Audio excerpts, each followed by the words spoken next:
नमस्कार, न्यूज 18 देख रहे हैं आप और आपके साथ मैं हूं अंशिका पाठक। माँ जिंदगी का विश्वास होती है, माँ जीवन का संबल होती है, माँ जीवन का सहारा होती है, माँ जीवन की आस होती है, माँ जीवन का सार होती है। बच्चों के लिए माँ दुनिया है, भगवान है, सब कुछ होती है।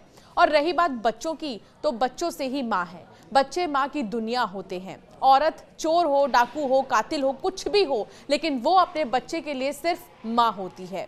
मेरठ मामले में मुस्कान की 8 साल की बेटी पीहू जहां हर दिन उसे याद करके रो रही है, तो वहीं अब मुस्कान के चेहरे से मुस्कान गायब हो गई है। जेल में मुस्कान चीख चीख कर रो रही है। उसे अपनी बेटी पीहू की याद आ रही है। जी हां, पति सौरभ का कत्ल कर लाश के टुकड़े करने वाली मुस्कान जेल में रामायण सुन रही है। बैरक में एक बुजुर्ग महिला बंदी उसे रामायण सुना रही है। सोमवार को राम के जन्म की कहानी सुनते ही मुस्कान रोने लगी। उसको अपनी बेटी पीहू की याद आ गई। परिवार के लोग उससे मिलने नहीं आ रहे हैं। जेल में सुबह शाम रामायण पाठ होता है।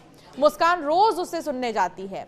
साहिल मुस्कान की आज न्यायिक हिरासत के 14 दिन पूरे हो जाएंगे। अब पुलिस उनकी रिमांड नहीं लेगी। पुलिस का कहना है कि हमारे पास हत्याकांड के पर्याप्त सबूत हैं, इसलिए रिमांड की जरूरत ही नहीं है। पुलिस ने रिमांड अर्जी दाखिल नहीं की है। जेल प्रशासन के मुताबिक जेल से ही उनकी वर्चुअली पेशी कराई जाएगी।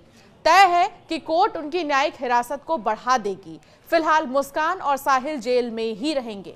रविवार को सांसद अरुण गोविल जेल में आए थे। उन्होंने बंदियों को रामायण दी थी। मुस्कान ने भी रामायण ली, मगर वो रामायण पढ़ नहीं पा रही है क्योंकि उसकी एजुकेशन क्लास 9 तक की ही है और रामायण क्योंकि अवधि में लिखी होती है तो उसे और भी ज्यादा मुश्किलें हो रही हैं। वो सामान्य हिंदी तो पढ़ लेती है लेकिन चौपाइयां नहीं पढ़ पाती है, इसीलिए वो अपनी बैरक में मौजूद एक बुजुर्ग महिला से रामायण सुन रही है। इसके अलावा जेल में हर रोज रामायण पाठ होता है। मुस्कान वहां जाकर रामायण सुनती है।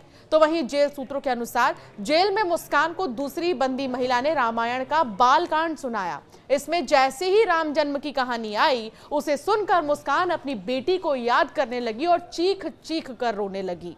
उस महिला बंदी ने मुस्कान को समझाया और फिर चुप कराया। 19 मार्च को साहिल और मुस्कान को जेल लाया गया था। दोनों नशे की लत की वजह से परेशान थे। उनकी काउंसलिंग तक करानी पड़ गई थी, मगर अब धीरे धीरे दोनों नशा नहीं मांग रही हैं, ऐसा दावा जेल प्रशासन कर रहा है। फिलहाल 14 दिन के जेल में सिर्फ शुरुआती दिनों में दोनों नशा न मिलने के कारण बेचैन हो रहे थे।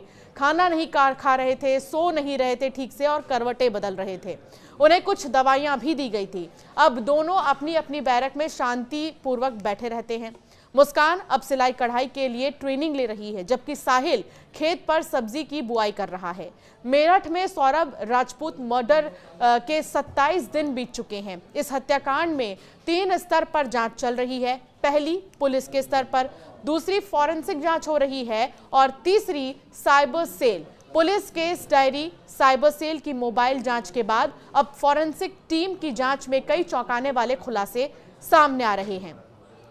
एक तरफ जहां मुस्कान को अपनी गलती का पश्चाताप है, तो दूसरी तरफ अब मुस्कान रामायण सुनकर अपने किए पाप का प्रायश्चित करना चाह रही है। प्रायश्चित का अर्थ क्या होता है? मन, बुद्धि और कर्मों का शुद्धिकरण ही प्रायश्चित है। अपने किसी व्यवहार, भूल, दोष या किसी भी तरह के किए गए को अगर आप याद करते हैं तो इससे होने वाला दुख या कष्ट पछतावा है, यानी कि आप इसको लेकर पछताते हैं। शास्त्रों के अनुसार प्रायश्चित एक ऐसा कार्य जिसके करने से मनुष्य के पाप छूट जाते हैं। लेकिन क्या आपको पता है, इस दुनिया में ऐसे घोर पाप भी हैं जिसकी आप लाख कोशिश कर लें प्रायश्चित की, तब भी उस पाप से आपको छूट नहीं मिलेगी। एक ऐसा ही पाप मेरठ की मुस्कान ने किया। मुस्कान ने अपने बॉयफ्रेंड के साथ मिलकर जो पाप किया, उसके बाद से तो मुस्कान की हर तरफ निंदा हो रही है। यहां तक कि जो नीला ड्रम है वो काफी तेजी से वायरल हो रहा है। अब तो पत्नी से लेकर प्रेमिका नीले ड्रम की धमकी देती नजर आ रही है। फिलहाल मुस्कान को न केवल अब अपने पति की मौत का दुख है, बल्कि बेटी की याद भी बहुत ज्यादा आ रही है, खासकर तब जब वो रामायण सुन रही है। आपका क्या मानना है इस वीडियो पर? जरूर हमें कमेंट कर बताएं और ऐसे कई वीडियोस के लिए हमें सब्सक्राइब करना ना भूलें।